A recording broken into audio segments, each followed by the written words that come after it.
খবর সবার আগে জানতে চাও? টলিউড, বলিউড বা পলিটিক্যাল আপডেট জানতে গেলে দেখতে হবে কলকাতা নিউজ টাইমস, বিশ্বের খবর সবার আগে।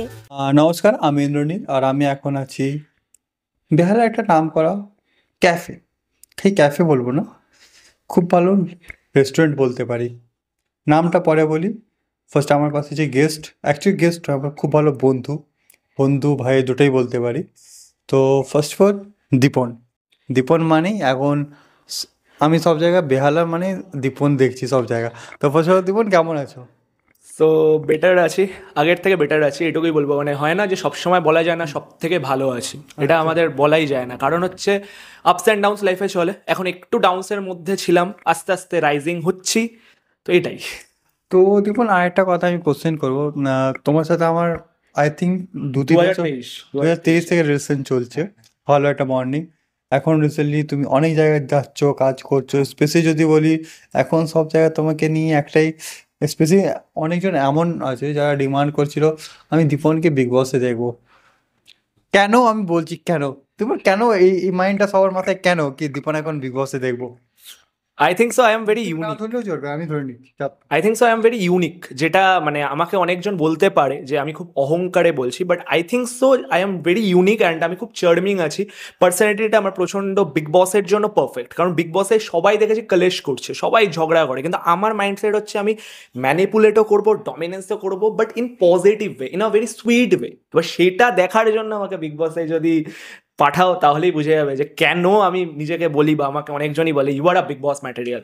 আচ্ছা, তো এখন অবধি কি কোথায় কোথায় কাজ করেছো এটা একটু বলো তো। ডেফিনেটলি অনেক জায়গাতেই কাজ করেছি। বেঙ্গলি ফিল্ম ইন্ডাস্ট্রিতে অ্যাজ আ জুনিয়র আর্টিস্ট দিয়ে আমার জার্নি শুরু হয়। জাতিস্বরে ওয়েব সিরিজ আমি হইচইয়ে অ্যাজ আ পুলিশ কনস্টেবলের ক্যারেক্টার করি।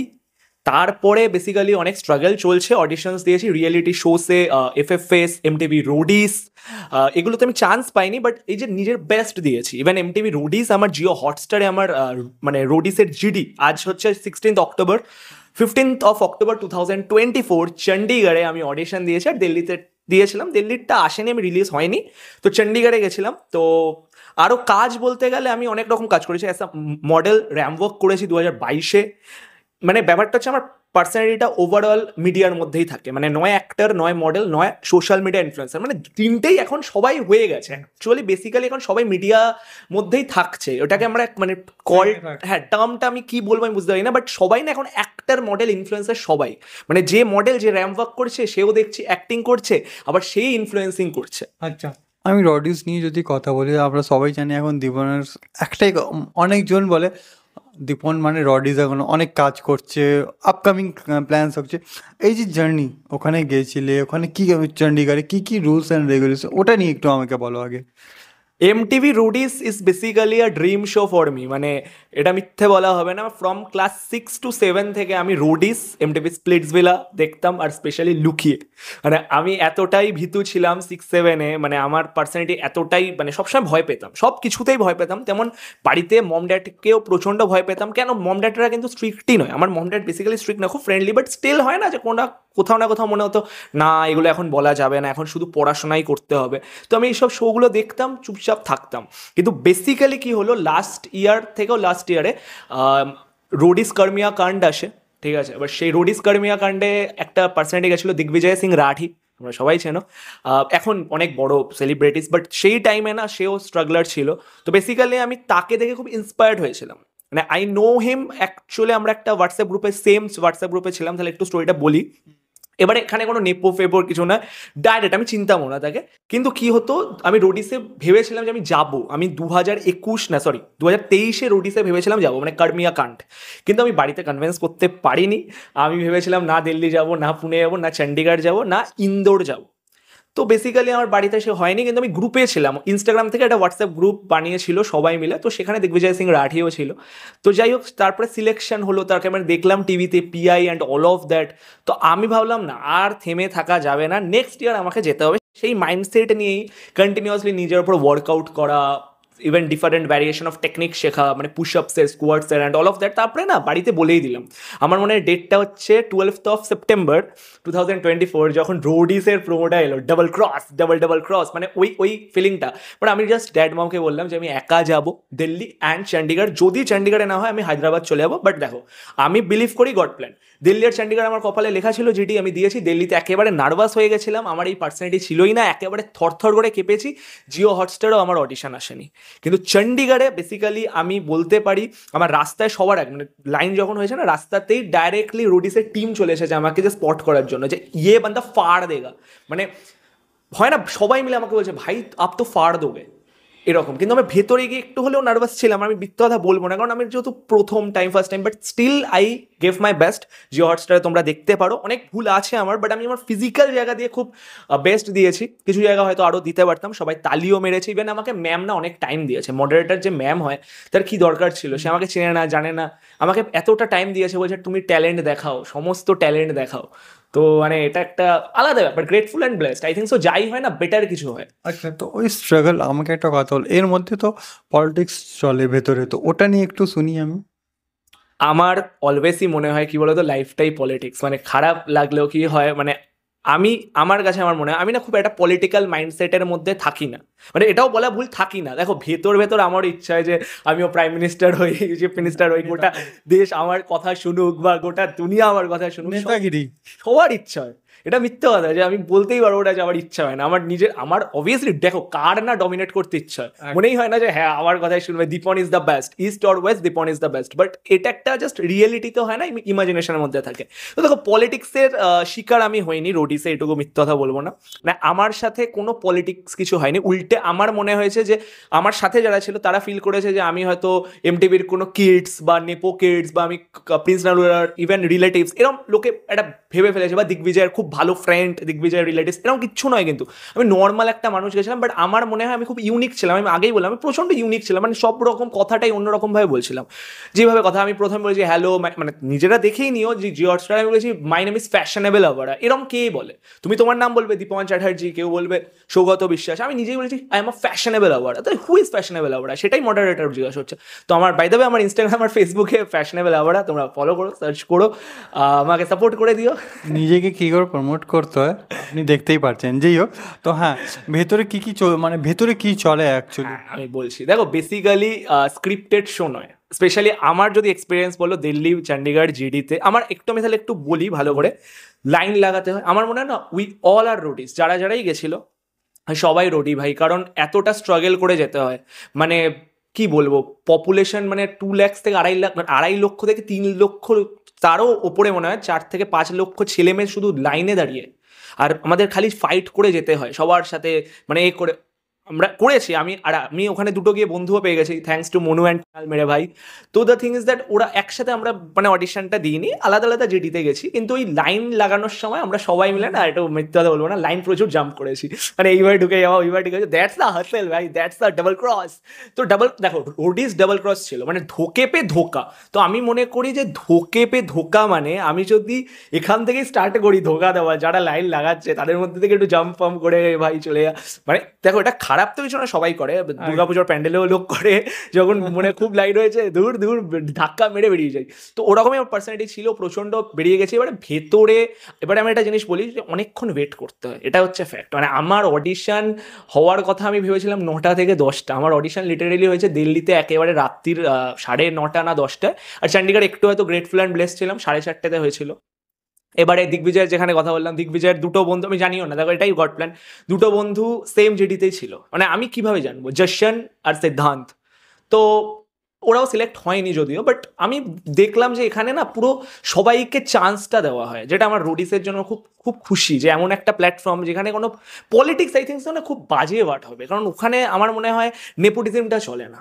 আচ্ছা, তাহলে কেন আমি বলছি, কারণ প্রিন্স নারুল্লাহ তোমরা যদি জানো না, প্রিন্স নারুল্লার রিলেটিভ একজন আছে ভাই, নামটা আমার মনে পড়ছে না, বাট সেও কিন্তু লাইনটা 10 বছর তাহলে লাগাতো না। তো প্রিন্স নারুল্লাহ এত বড়, সেই তো গ্যাং লিডার, সে তো ইজিলি বলতে পারতো আমার ভাইকে নিয়ে নাও, কিন্তু সেও আমাদের সাথে লাইনে লাগাচ্ছে, সেও দিল্লি যাচ্ছে, চণ্ডীগড় যাচ্ছে, কলকাতায় হয়েছিল এখন রোডিস রেভলিউশন, তখন এসেছে।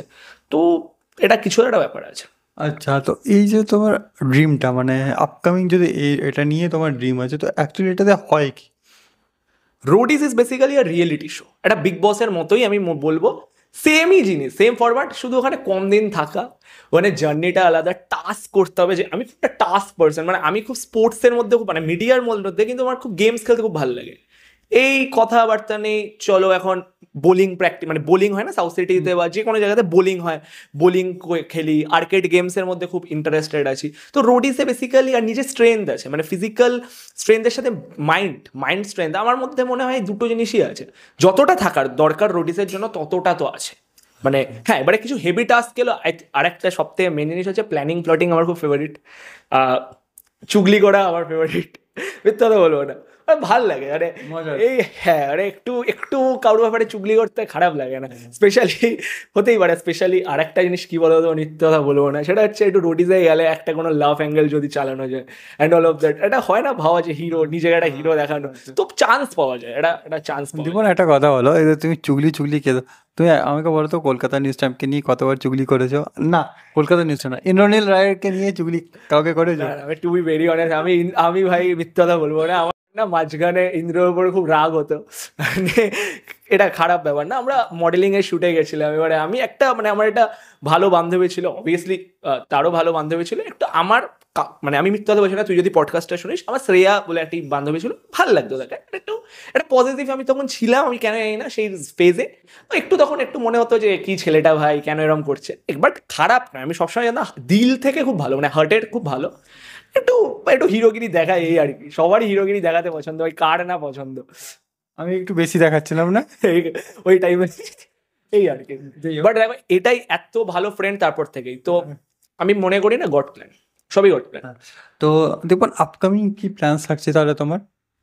অ্যাজ অ্যান অ্যাক্টর খুব বড় জায়গায় যাওয়া, অ্যাজ আ মডেল। না না, ওটা তো তুমি করছো, ওটা এটা তোমাকে সবাই চেনে।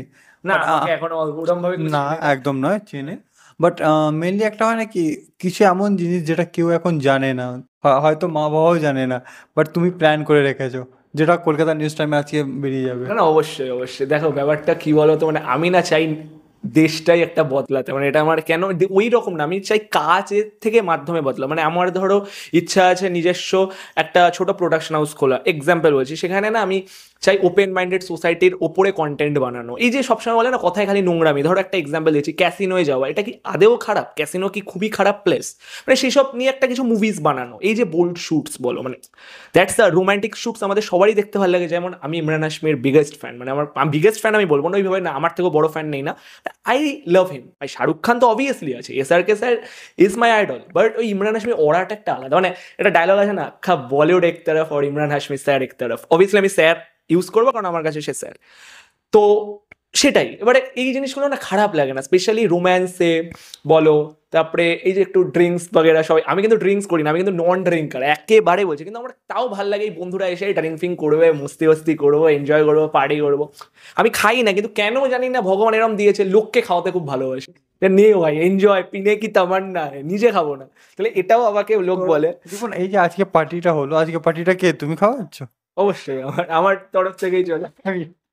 যাই হোক, তো দুপুরে একটা কথা বলো আমাকে, এই দেখো ইন্ডাস্ট্রি, তুমি ভালোই 2-3 বছর থেকে ইন্ডাস্ট্রিতে কাজ করছো, ভালো জায়গা বানাচ্ছ, হ্যাঁ, বাট আমি একটা কোশ্চেন করবো, কেন কি এটা সবাই করে না, এই যে ইন্ডাস্ট্রিকে নিয়ে সবাই একটা মাথায় আছে নাকি ইন্ডাস্ট্রি মানে নোংরা, এটা কেন তোমার, না না, বেসিক্যালি আমার ওরকম মনে হয় না ইন্ডাস্ট্রি নোংরা, আমার খুব মেন্টালিটিটা খুব আলাদা, মানে আমি না ফরেন কালচারের খুব ভালোবাসি, ফরেন কালচারের ওই কালচারটা আমার খুব ভালো লাগে। দেখো আমি কেন, বাট কেন ভারতের কালচারকে কেন ভালো লাগে না? না, কালচার ভালো লাগে না, আমি ওইটাও বাজে কথা, ভালো লাগে না বলবো না, ফার্স্টই আমিও জানি, কিন্তু দ্য থিং ইজ দ্যাট, দেখো আমি মানে এটা সামনে সবাই আসুক, কিন্তু আমি এটা বলবো যে ওদের মাইন্ডটা খুব ওপেন মাইন্ডেড। এই যে ধরো একটা ছেলে মেয়ে রাস্তায় হাঁটছে, এই যে লোকে কমেন্ট করে যে এই ছেলেটা বিগড়ে গেছে, আরে ভাই বিয়ে তো সবাইকেই মানে করতে তো হবেই, সে আপনার ছেলেকেও করতে হবে, আপনার মেয়েও, যেই আছে, তাহলে জীবনে আমরা যদি একটু লাইফ পার্টনার আগে থেকেই চুজ করে রাখি, তাতে ক্ষতিটা কি? এই ধরো আমার 24 আজকে বছর বয়স, লোক যদি, আমাকে তো বিয়ে করতেই হবে আজ থেকে 5-6 বছর পর হলেও, একটা 30-31 একটা মিনিমাম ধরো,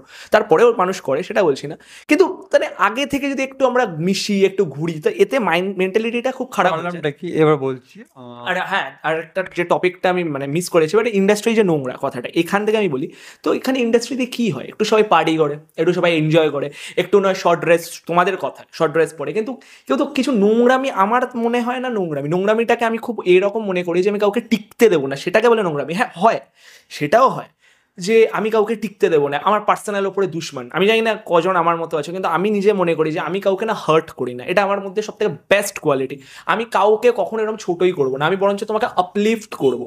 এবার অনেকজন আপলিফট করেন, অনেকজন ছোট করে দেয়, সেটা তো আছেই। আর একটা জিনিস বলি, সেটা না বলার, আমার মনে হয় এই জেনারেশনে স্পেশালি সবসময় দুঃখ থাকে, যেটা মানে বলি, কারণ এই যে সোশ্যাল মিডিয়া, যেমন দেখো আমি অ্যাজ আ ক্রিয়েটার, আচ্ছা আমি ডিজিটাল মার্কেটিং কোম্পানি একটা ছোটো চালাই, দিবন মার্কেটিং, ঠিক আছে, যদি কোনো সময় দরকার পড়ে ওকে কন্ট্যাক্ট করে নিও, আমি কাজ করাই, ঠিক আছে।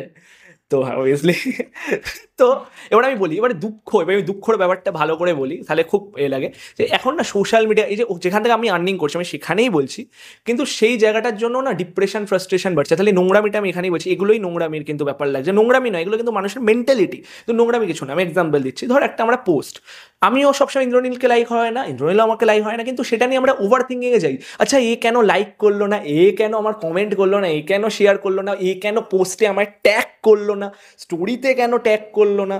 তাহলে ব্যাপারটা হচ্ছে নোংরামির যে কথাটা ডেফিনেশন আমার মতে, নোংরামি তো এক এক রকমের লোকই ভাবে। ধরো আজকে আমি তার সাথে কথা বললাম, সেও বলবে তো ছেলেটা নোংরা, ছেলেটা জানেই না কথা বলতে, কিন্তু ওই যে ইগনোর করাটা, সেটাকেও লোকে নোংরামি বলে। আবার ড্রেস যে খুলে ফেলা লোকে বলে, সেটাকেও নোংরামি বলে। কিন্তু আমার কথার অর্থে নোংরামি হচ্ছে রেপ, মার্ডার, কিডন্যাপ, যত রকমের ক্রাইমস আছে যাতে লোকের ক্ষতি হচ্ছে। আমার মনে হয় যে শর্ট ড্রেস পড়ছে, সে তোমার কি ক্ষতি করেছে? সে তো কিছু ক্ষতি না, সে একটু নিজের বডিটাকে একটু ফ্লেক্স করছে যে ভাই আমি বডি বানিয়েছি, ভাই বডি বানালে আজ আমার মনে হচ্ছে সালমান খান স্যারের মতো খুলে বসে পডকাস্ট দেবো, কিন্তু আমার নেই বডি, যাই হোক। তো তাই জন্য আমি দিচ্ছি না। তা আমি খুব মানে এইটার প্রতি খুব মানে হয় না ফরে আছি যে না এই যে কথাটা বললেন দিবন কি, এই যে আমার এখন 24 বছর বয়স, 5 বছর পর আমার বিয়ে হয়ে যাবে। অ্যাকচুয়ালি কি হয়েছে, এখন ওপেনলি আমি বলছি, এই শোটা দেখার পর অনেক স্পেশালি বাঙালি হোক ইয়া ইন্ডিয়ান মাইন্ডসেট যেটা আছে, যা মানে ওল্ড এই যে মাইন্ডসেট ফ্যামিলি আছে, ওদের মাথায় এটা আছে কি ছেলে স্পেশালি কি আছে না, স্পেশালি কলকাতায় যারা আছে ওদের মনে হয় আজকাল কলকাতায় মেয়েরা ভালো নয়। কেন কেন মেয়েরা কামায় ফার্স্ট, মেয়েরা মুখে মুখে খায়, সেটা সিগারেটটা তো পরে আসছে। আমি সিগারেটটা তো যদি ছেলে খেতে পারে তো মেয়ে কেন খেতে পারে না, ফার্স্ট কোশ্চেন এটা আমার। এক্স্যাক্টলি। যদি ছেলে খাচ্ছে তো মেয়ে খেতে পারে, যদি মেয়ে খাচ্ছে ছেলেও খেতে পারে। আমি ওটা নিয়ে আমি কথা বলবো না, বাট এই যে জিনিসটা হচ্ছে একটা ছেলে মেয়েকে ডমিনেট করবে, মানে একটা মানে ছেলের টাকাতেই সব হবে, এটা মাইন্ডসেট ফ্যামিলির। মানে আমার চয়েসের মতো মেয়ে হবে, মানে মা বাবার চয়েস থাকে কি আমার মতো। ভাই কেন এতই যদি হয় তো আমাদের কি আগের যারা ছিল ওনাদের কি ডিভোর্স হতো না? হ্যাঁ এখন লিমিটের বেশি হয়ে যাচ্ছে, এর কারণে একটা মাইন্ডসেট হচ্ছে। হ্যাঁ না না, আমি এটা নিয়েও বলি ফ্যামিলিরা কিন্তু ভুল নয়। আমি আমার মম ড্যাডের কথাই বলছি, আমার মম ড্যাড খুব ফ্রেন্ডলি, খুব ফ্র্যাঙ্ক, কিন্তু আপনাদের যদি সামনে আনি আমাকে কিন্তু একটু বকবে। কেন বলুন তো? ওটা জাস্ট একটা হয় না যে ভেতর থেকে নয়, ওটা কিন্তু বাইরে থেকে। এই যে সব বাবা মারা এরম, কিন্তু আমার মম ড্যাড না এরম নয়, ফ্র্যাঙ্ক, খুব ফ্রেন্ডলি, সমস্ত আমার সাথে কথা বলে। কিন্তু একটা সোসাইটির চাপ থাকে যে আমি না আমার ছেলে আমার হাতের বাইরে যাচ্ছে, সেটা আমি লোককে দেখাতে পারবো না। হাতের বাইরে মানে কি? ধরো আমি এক্সাম্পল বলছি, আজ আমি একটু ধরো কোনো গার্লফ্রেন্ডের সাথে একটা ছবি দিয়েছি, সেটার জন্য মম ড্যাডের হতেই পারে খারাপ লাগলো যে আচ্ছা কেন আছি, খুব ভালো সাপোর্ট করছি, কিন্তু ছবিটা আমার মম ড্যাড বলে না, আমি অন্য মম ড্যাডের কথা বলছি। আমার মম ড্যাড যেটা বেসিক্যালি নিয়ে অলওয়েজ সবসময় করে সেটা হচ্ছে একটা জিনিস, আমিও সেটাকে রেসপেক্ট করি, ঠিক আছে, যে ড্রিঙ্কস করলে ভাই করো, বাড়িতে কখনো করো না, বন্ধুদের সাথে যখন করো। আমি তো ড্রিঙ্কস করি না, সেটা তারা জানে। না এক সেকেন্ড, এর মধ্যে একটা কোশ্চেন করবো। হ্যাঁ দেখুন এই যে কথা বললে হ্যাঁ গার্লফ্রেন্ডস অ্যান্ড অল, হ্যাঁ তো তোমার এখন অবধি এখন রিসেন্টলি কটা গার্লফ্রেন্ড রাখছো? লোকাতে হবে না, হার লড়কি মেরি হ্যাঁ। আরে এগুলো মজা, জাস্ট এটা জাস্ট মজা। ওরে ওই একটা অ্যাটিটিউডে থাকা, ওরম নয় থোড়ি না ভাই একটাই মেয়ে দরকার। একজনই আছে এখন, তাই তো? দেখো ব্যাপারটা আমি বলি, হ্যাঁ ইটস ভেরি কমপ্লিকেটেড। আমি তার লাইফেও এখন মানে ওরমভাবে প্রেশার দিতে চাই না যে সে আমার গার্লফ্রেন্ড। আমরা একটা ভালো একটা বন্ডিং ক্রিয়েট করছি, দেখা যাক কতদূর এগোক। কারণ তোমরা দেখতে পাবে আমাদের অলওয়েজই ফ্রেমে, কারণ আমরা দুজনেই একজন অ্যাক্টর, দুজনেই মডেল, আর ও ফুড ব্লগার, আমি ইনফ্লুয়েন্সার্স। তো এইটাই, এবারে যাই না, দেখো ওটা গার্লফ্রেন্ড বেসিক্যালি বলবো না, বাট আমি বলবো বেস্ট ফ্রেন্ডস ফর লাইফ হতে পারে। গার্লফ্রেন্ড হোয়াট বি ওয়াইফ বলতে পারি, হোয়াট বি ওয়াইফও বলতে পারি, তাই তো? না, আই থিঙ্ক সো এটা বলাটা ভুল হবে, কারণ আমার না বেস্ট ফ্রেন্ড হয় সে, সত্যি না, আমি কথা বলছি না, আমাদের কিছু জিনিস আছে, আমাদের একটু এজ গ্যাপটা আছে, যেটা দেখো আমি ছোট সে বড় তোমরা সেটা নিয়েও বলবে, কিন্তু ভিকি কৌশল ক্যাটরিনা কাইফও আছে। But the thing is that আমার মনে হয় বেস্ট ফ্রেন্ডস বলাটা উচিত, কারণ না বলে আমরা বলি আমরা নিজেদেরকে গার্লফ্রেন্ড বয়ফ্রেন্ড ওরমভাবে বলি, darling babe, but I think so আমরা সেই জোনটাই নেই যে এইভাবে আমরা বলে দেবো না আমরা বয়ফ্রেন্ড, কারণ আমরা এখন টাইম নিতে চাই, আরও কাজ করে, এখন ভালো কাজ করতে চাই। আমার মেন মিশন হচ্ছে কি বলতো 24 ইয়ার্স, এটা বড় কথা না, এই যে এই বয়স থেকে না একটা পিক আসে লাইফে, একটা ম্যাচুরিটি আসে, এইটা মানে কাজ করার খুব ইচ্ছা, কাজ মানে চুটিয়ে কাজ করবো, খালি মুভিজ করবো, ওয়েব সিরিজ করবো। আর আমি এরকম না যে শুধু রোম্যান্টিক, আমার এই একটাই যে কি বলতো রোম্যান্টিক মুভিজ, আমি একটা রোম্যান্টিক মুভিজ দিয়ে স্টার্ট করতে চাই, যাতে কি এই সোসাইটিকে আমি একটু হলেও চেঞ্জ করতে পারি, যে রোম্যান্টিক মুভিজ এতটা ব্যাড নয়, এই আর কি, দ্যাটস ইট। তো হ্যাঁ, তো এটাই নিয়ে তো আমরা কথা বলতেই যাচ্ছি। তো লাস্ট অনেক লম্বাই আমাদের শো চলছে, বাট লাস্টের দিকে যদি আমি কিছু কোশ্চেন করি, একটাই কোশ্চেন করব, তো ফিউচার প্ল্যানস কী তার? ফিউচার প্ল্যানস বেসিক্যালি দেখো, মানে মেনলি কথা, একজন অ্যাক্টরের ফিউচার প্ল্যান বলে কিছু হয় না, এবারে যেটা ভগবান লিখে দিয়েছে সেটা হবে, তার বাইরে তো কিছু হবে না। হ্যাঁ, বাট আমার কাছে যদি ফিউচার প্ল্যানস বলো, এবারে লোকে বলতে পারে বাবা এত বড় জায়গায় ভাবিস, আমি মিস্টার ইন্ডিয়াতে হয়তো যেতে পারি, এক্সাম্পল, সেই বডি জানি না কত হবে, বাট একটা ফিউচার প্ল্যান হওয়ার ইচ্ছা, রিয়েলিটি শোসে আরও বেশি করে পার্টিসিপেট করা, আরও মুভিসে দেখানো, ওয়েব সিরিজে নিজের করা কাস্টিং, সিরিয়ালে যাতে আমাকে তোমরা দেখতে পারো, এইটুকুই। মডেলিংয়ে ভালো র্যাম্প ওয়ার্ক করা, ওই তো বললাম মিস্টার ইন্ডিয়া যেহেতু মডেল, অ্যাজ আ মডেল নিজেকে রিপ্রেজেন্ট করা, এগুলো হচ্ছে আমার ফিউচার প্ল্যান। এবার তার জন্য আমাকে খাটতেও হবে, আমি খুব কমই খাটি, এটাও আমি মানছি, কারণ এটা হয় না, আমার ফুড হ্যাবিটটা খুব খারাপ, কারণ আমি খুব বেশি ফাস্ট ফুড খাই না, পিৎজাটা আমার খুব লাভ, মানে পিৎজা ইজ মাই ভেরি, মানে হয় না যে ফার্স্ট একটা প্রেফারেন্স হয়ে গেছে লাইফে, সেটার জন্য তোর বডি হবে না, তো জানি না, এটাই। এবারে চেষ্টা করবো, obviously I will give my best, but এইটুকু বলতে পারি খুব তাড়াতাড়ি আমার একটা কিছু আসছে হয়তো, এবারে ফিঙ্গার্স ক্রসড, দেখা যাক নভেম্বরের পরে যদি কিছু তোমাদের খবর দিতে পারি, এটাই। ওকে, থ্যাংক ইউ। তো এই ছিল আজকের শোটা, তো খুব ভালো লাগলো দীপন, তোমার সাথে তো এমনি তো ভালো চলছে, খুব তাড়াতাড়ি ওর নতুন কিছু ডিসেম্বর মাসে আমরা দেখতে পারবো মোটামুটি। তো আর এমনি কলকাতা নিউজ টাইম তো পেছনে লেগেই আছে ওর পেছনে। তো দেখা হচ্ছে আবার নতুন এপিসোডে, বাট নতুন এপিসোড বলবো না, নতুন আপগ্রেডে, কেন কি দীপন মানে এখন আপগ্রেড চলছে। তো আমি কিছু আরেকটা কথা বলতে চাই, লেভেল আপটা সবারই করা উচিত, লেভেল আপ একটা বেশ একটা হয় না যে ইন্দ্র, ধরো আমি দেখেছি তাকে 2 মাস আগে, বাট 2 মাস পর যদি ইন্দ্র একটা চেঞ্জ হয়ে যায়, একটা আলাদাই মহল পুরো ওয়েভি, মানে ওই রকম একটা ফিল চলে আসে যে ভাই ফাড় দিয়া, মানে ওই রকম একটা ব্যাপার, তো এটাই আছে। বাট আমরা অনেক কথাই তো বললাম দীপন, বাট আমাকে একটা কথা বলো, কিছু কোশ্চেন আমি তোমাদের কিছু কোশ্চেন করবো, ওর অ্যান্সারগুলো আমাকে দিও, 5টা কোশ্চেন আমি করবো, ঠিক আছে? ফার্স্ট, যদি বয়ফ্রেন্ড গার্লফ্রেন্ডের কথা যখন কথা উঠছে, তো এজেড গার্লফ্রেন্ড পছন্দ ইয়া তোমার এজের?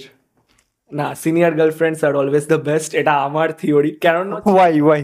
কারণ আমার মনে হয় না আমাকে সামলাতে পারবে, সে অনেক ম্যাচিওর্ড হবে, মানে আমি ইয়াঙ্গার মেয়েদের ছোট করছি না, বাট আমার মনে হয় বা আমার মতো সেম এজের মেয়ে হলেও ভালো, ম্যাক্সিমাম ম্যাচিওর হলে, হ্যাঁ ম্যাচিওরিটিটা খুব দরকার আই থিঙ্ক সো। আর আমাকে কন্ট্রোল করার জন্য ওরমই মেয়ে দরকার, কারণ আমি আর প্রচণ্ড, আমি মানে কী হয় না, টাকা পয়সা আমি কিপ করতে পারি না, আমার প্রচণ্ড উড়ে যায়, আমি চাই কেউ একটা এসে আমাকে বোঝাক যে না ইউ হ্যাভ টু মানে সেভ করো তুমি। কিন্তু ইয়াঙ্গার মেয়ে হলে কী হবে, তাদের মেন্টালিটিটা এখনও অবভিয়াসলি, মানে যতই আমার ধরো আমার 35 বছরও বয়স হলো, তার যদি 31 হয়, তার মেন্টালিটিটা কোথাও না কোথাও ওরম, আমি বয়স নিয়ে কখনো জাজ করি না, ম্যাচুরিটি এমনিই আসতে পারে, এক্সপিরিয়েন্স এন্ড অ্যাকচুয়ালি করেছে কেউ বুঝতে পারবে না। হ্যাঁ, কিন্তু আমার মনে হয় সিনিয়র গার্লফ্রেন্ড, আমার মনে হয় একটা এটা করাটা ভালো, আর কিছু না, বাট আমি ওরম বলছি না যে সিনিয়র গার্লফ্রেন্ডই হতে হবে। আচ্ছা, ফার্স্ট। সেকেন্ড, স্পোর্টস পছন্দ করো? হ্যাঁ, Dhoni, Virat? Always Virat Kohli, but Dhoni always, দেখো রেসপেক্ট সবাইকেই করি, but Virat Kohli is my first priority always and for ever. Why? মানে আমার মধ্যে এটা ওরা, আমি আমি কি মানে বিরাট কোহলি যবে থেকে খেলা ছেড়ে দিয়েছে, এই ধরো এই এখন হচ্ছে না T20 অ্যান্ড ওগেরা, আমি দেখছি না কেন একটা ওরা ক্রিয়েট হয়ে গেছে, মানে সেই ফ্রম 2009 থেকে, মানে তাকে দেখেই বড় হচ্ছি, তো মানে সেই একটা ওরা ক্রিয়েট হয়ে গেছে, বিরাট মানেই ভাই ক্রিকেট, সেই জিনিসটা আমি জানি না এটা আমার মধ্যে এসেছে না কতজনের মধ্যে এসেছে। না, প্রবলেমটা কি আছে বলতো, আমাদের মধ্যে কিছু হোক আর না হোক, এই দুটোতে অলওয়েজ কম্পিটিশন। কেন? এটা বিরাট, সে দেব আর জিতের মতো। কেন কি আমি হলো ধোনির ফ্যান? ধোনির ফ্যান না, অ্যাকচুয়ালি ইন্ডিয়ান ক্রিকেট ঠিক আছে। এই যে এখন রিসেন্টলি সবাই জানে ইন্ডিয়ার ক্রিকেটে কি চলছে, পলিটিক্স তো দেখতেই পাচ্ছ, বিরাট ধোনি।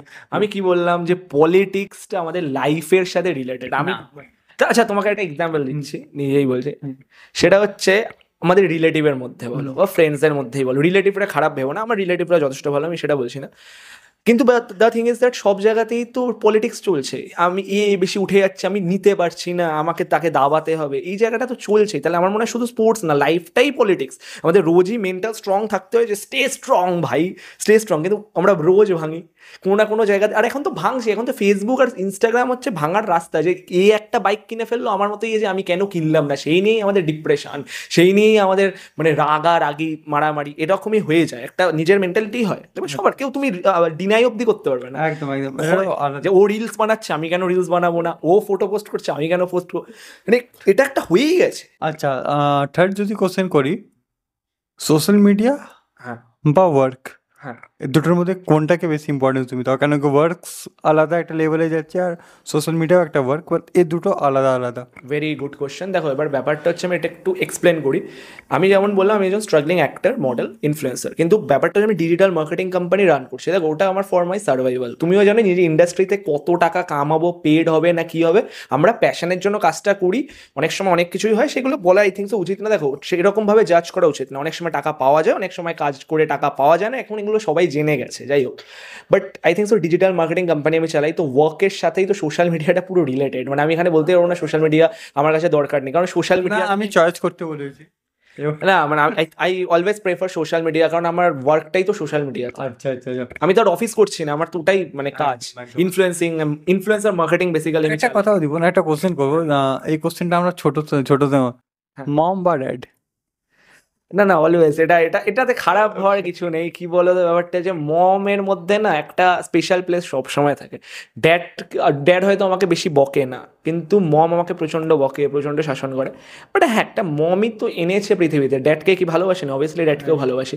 কিন্তু হ্যাঁ, যতই রেগে যাই মমের উপর, অবভিয়াসলি মমকে সবসময় মনে হয় যে মম একদিন আমার জন্য প্রাউড হবেই। কারণ মম কি চাইছে, আরো বেশি কিছু কর, এটা কি, তো সেটাই। ড্যাড কি একটুতেও আমাকে অ্যাপ্রিসিয়েট করে, খুব ভালো লাগে। কিন্তু মমের প্লেসটা আই থিঙ্ক কেউ নিতে পারে না, এটা ফ্যাক্ট। ড্যাড কিন্তু love you dad, love you mom, but ওটাই।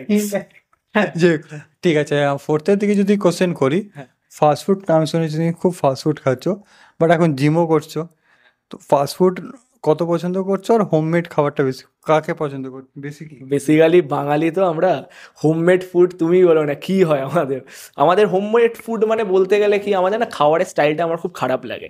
মানে আমাদের খাওয়ারে একটা ভাত খেতে হয় কন্টিনিউসলি, ডাল খাও, তারপরে মাংস রিচ হয়, খুব কমই তো আমরা মানে চিকেন সিদ্ধ অ্যান্ড অল অফ দ্যাট খাই না। তো হোমমেড ফুডও আমি বলতে পারবো না, ফাস্ট ফুডও বলতে পারবো না, আমি প্রেফার করি হেলদি ফুড খাওয়ার। সেটা হচ্ছে আমি তোমাকে ম্যাক্সিমাম ফাস্টফুড খেতেই দেখেছি। ফাস্ট ফুড আমি বেসিক্যালি বলছি যেটা হচ্ছে, হ্যাঁ আমার একটু ঘরের খাবারেতে আমার সাবওয়েতে গিয়ে খেতে খুব ভালো লাগে। কারণ ওটাই মানে আমি কোশ্চেন করলাম না বাড়ির খাবার। বাট মিসআন্ডারস্ট্যান্ডিং, আমি ঘরের খাবার প্রচুর পছন্দ করি, কিন্তু আমি আমার বডির জন্য বললাম, আমার খুব ভালো লাগে। আমার মম হেভি চিলি চিকেন বানায়, চিকেন ফিকেন বানায়, হেভি বানায়, এগ কারি। বাট আমার মনে হয় একটু হেলদি, মানে একটু স্যালাড খাওয়া, সেসব ভালো করে করা, এই আর কি। লাস্টের দিকে একটাই কোশ্চেন করবো, ইন্দ্রনীল রয় ইয়া কলকাতা নিউজ টাইম, দুটোর মধ্যে কোনো এক? এটা দেখো, Indranil Roy always. Kolkata News Times আমি জানি অনেক একটা চ্যানেল, কিন্তু the thing is that Indranil Roy is my friend. Kolkata News টাইমসের যেই মালিক আছে, ওই খারাপ ভেবো না, আমাকে আরও ডেকো। কিন্তু ব্যাপারটা কি, ফ্রেন্ডের ওপরে আই থিঙ্ক সো কোনো নিউজ চ্যানেলকে রাখা যাবে না, এটা ফ্যাক্ট। আমিও নিজেকে প্রমোট করে নিলাম। তো তো দীপন, এটা নিয়ে তো আমরা কোশ্চেন চলে, লাস্ট অ্যান্ড ফাইনাল একটা কোশ্চেনের দিকে যাবো। তোমার সোশ্যাল মিডিয়া যে অ্যাকাউন্টস গুলো আছে, একটু পাবলিকদেরকে বলে দাও, যারা এসে দেখবে তোমাকে, যারা ফলো করে, যারা করে না, চেনে না, ওদের জন্য। Obviously my social media handle is fashionable Awara.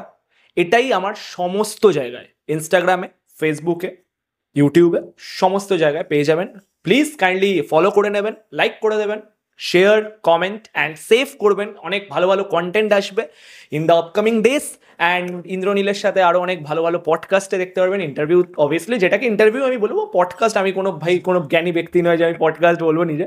হ্যাঁ, ইন্টারভিউতে দেখতে পারবেন, ভালো কিছু কাজ হবে। কিন্তু যেটার জন্য আমি মানে খুব এক্সাইটেড, যেটা আফটার হয়তো নভেম্বরে কিছু একটা ভালো কিছু আসবে, হয় না যে একটা কোনো টাইম আসে, ওয়াক্ত আনে দো জবাব ভি দেঙ্গে হিসাব ভি লেঙ্গে, তো ওই রকম হয়তো একটা টাইম আসতে পারে। ফিঙ্গার্স ক্রস টেল। Last and final question, upcoming যারা তোমাকে দেখে মডেল বা অ্যাক্টর যারা হচ্ছে, ওদেরকে কি বলতে চাইবে? Work hard, there is no substitute for hard work. I think so ট্রান্সফরমেশনটা না খুব দরকার। মানে আমি 2023-এ আমার যেরকম ফিজিক্স ছিল, অল ওভার যা বডির ওপরে ওয়ার্ক করতে হয়, মেন হচ্ছে ব্রাইট পার্সোনালিটি ক্যারি করো। Personality is very important. I think so এটা মানে তুমিও অ্যাগ্রি করবে যে পার্সোনালিটিটা না আমার আগে যেমন কেমন ছিল, একটা ডাল ছিল। 2022-23 আমি আমার নিজেকেই না কেমনটা লাগতো যে এটা ইটস নট, বাট আমি এখন বেটার ভার্সন অফ মাইসেলফ আমি বলতে পারি। বেস্ট ভার্সন অফ মাইসেলফ তো ভাই কেউই হতে পারে না, ঋতিক রোশন স্যার অব্দি হতে পারবে না, কারণ বেস্টের তো শেষ নেই। বেস্ট মানে বেস্টের কোনো শেষ নেই, বেস্টের লেভেল আপ হতেই থাকবে, ইনফিনাইট। আর nobody borns perfect in this world. So কিভাবে আমরা এই বেস্ট নিজেকে বলবো? বাট হ্যাঁ, রোজ আপগ্রেড করো, রোজ লেভেল আপ করো, এটাই। আর খুব ভালো করে থাকো, স্টে সেফ অ্যান্ড প্যাশনকে ফলো করো, আর যেটা মন চাইছে সেটাকে এক্সপ্রেস করো। আর অ্যাক্টর মডেল তুমি যেটা বললে যারা আপকামিং আসবে, এটাই বলবো যে আগে ভালো করে সবাই অ্যাক্টিংটা ভালো করে শেখো, যেমন আমিও শিখছি সেটাই বলবো। কারণ এখন কি হয় যে কন্টেন্ট বানিয়েই আমি অ্যাক্টিংয়ে ঢুকে যাবো, এই জিনিসটা না খুব খারাপ। যে আমি একটা কন্টেন্ট বানালাম, আমি এটা করলাম, আমি যারা কন্টেন্ট বানাচ্ছি আমি তাদের ছোটো করছি না, বাট যদি অ্যাক্টিং ফিল্ডে আসতে চাও একটু বেটার অ্যাক্টিং শেখো, বেটারভাবে প্রেজেন্ট করো নিজেকে, তারপরে আসো, সেটা বেটার হবে। থ্যাংক ইউ রিপন, খুব ভালো লাগলো তোমার সাথে কথা বলে। তো খুব তাড়াতাড়ি দেখা হচ্ছে ডিসেম্বর মাসে, নভেম্বরে হতে পারে, ওর আগে হতে পারে, কোনো ঠিক নেই। বাট আমরা এপিসোডটাকে এখানেই শেষ করলাম। তো থ্যাংক ইউ এভরিওয়ান এত সাপোর্ট করার জন্য। আর কলকাতা নিউজ টাইম হোক বা দীপন হোক, সবাইকে সাপোর্ট করতে থাকো, তাই তো? একদম, keep supporting, keep loving, keep shining, all of you. তো signing off. Thank you everyone.